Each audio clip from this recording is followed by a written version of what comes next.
chaos or calculated silence.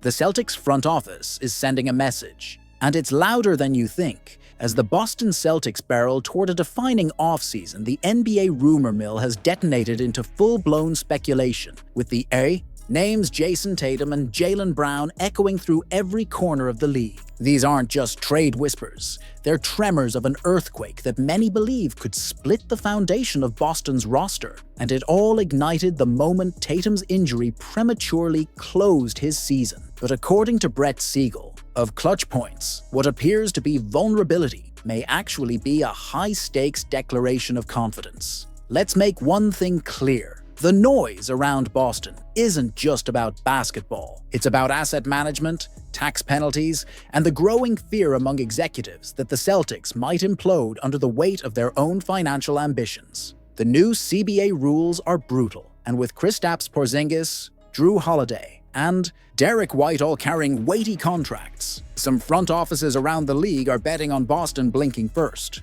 But if the Celtics are planning a liquidation, nobody told Brad Stevens. Or more likely, he's not telling anyone. Despite the vultures circling, sources confirmed to Clutch Points that Tatum and Brown aren't going anywhere. Not now, not this summer, not even with a looming $600 million commitment between them over the next several years. Siegel doesn't just report the news. He buries the hope of rival GMs dreaming of a Celtics fire sale. These two are the bedrock of Boston's identity, he wrote. And the franchise isn't folding because of one playoff misfire or an ill-timed injury. But here's where things get less obvious and more strategic. The Celtics aren't just keeping Tatum and Brown. They're reinforcing the third pillar of their empire, Derrick White. Quietly, White has become the linchpin of the Celtics. Two-way dominance, a player whose value isn't easily measured by box scores. Internal evaluations reportedly place him in the same untouchable tier as the all-NBA duo. That's not a minor endorsement, that's a paradigm shift in Boston's internal hierarchy. Think about what this signals. White, who was once viewed as a role player with upside, is now seen as essential. That word wasn't used loosely, it was surgical. It means White isn't just protected, he's prioritized. Rival executives can flood Boston with trade packages, but unless someone's offering a transformative piece, think MVP level, Stevens isn't even picking up the phone. The Celtics aren't rebuilding, they're doubling down. There's also a psychological warfare element in play, but firmly planting their flag around Tatum, Brown, and White.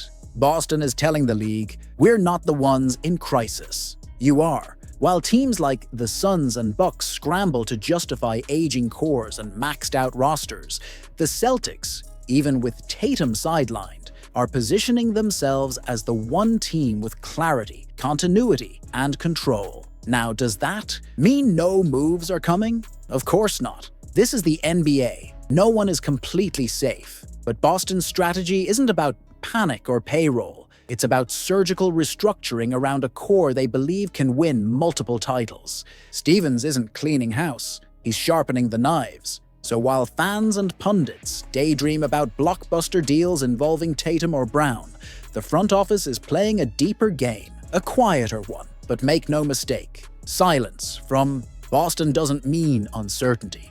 It means the plan is already in motion. After breaking a 17-year playoff drought in 2023, the Sacramento Kings have crashed back to earth. Hard. 2 straight seasons without a postseason berth, and now they've dealt away their franchise point guard, De'Aaron Fox, to the San Antonio Spurs in a move that shocked even the most plugged-in league insiders. Whatever flicker of momentum Sacramento had, it's gone. The Beam Team, Arrow, looks more like a flickering candle in the wind. But things somehow look even more grim in Boston. Yes, the Celtics were crowned champions just a year ago. Yes, they silenced Luka and the Mavericks in the 2024 finals. But the NBA doesn't wait around for coronations to last. This year's playoffs were a brutal reminder that dynasties can vanish overnight. In the Eastern Conference semifinals, the New York Knicks not only bounced Boston in 6 games,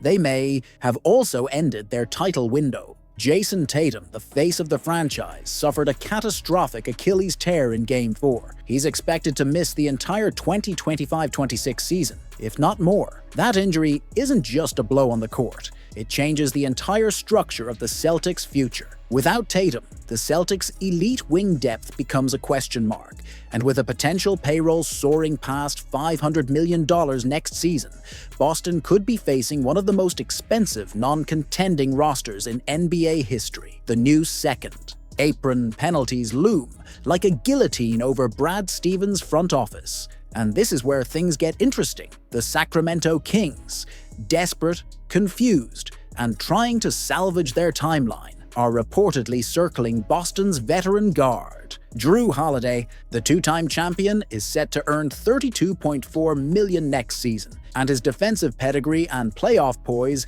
make him an attractive stabilizer for a Kings team that now lacks an offensive orchestrator. Scott Perry, the Kings' newly minted GM, has long admired Holiday. He believes the team needs a true point guard, not just a scorer who can pass, but a leader who can control tempo, anchor a defense, and deliver in high-leverage moments. Perry's track record suggests he's not afraid to swing big, and Boston's financial pressure might just crack the door open for Sacramento to make their move. Of course, trading Holiday would be a seismic shift for the Celtics. He's not, just a veteran voice. He was central to their elite defense and played a pivotal role in their championship run. But if the Celtics believe this upcoming season is lost without Tatum, moving Jrue might be the first domino in a retooling process that repositions them for the long term, rather than clinging to a short-circuited window. Negotiations are reportedly active.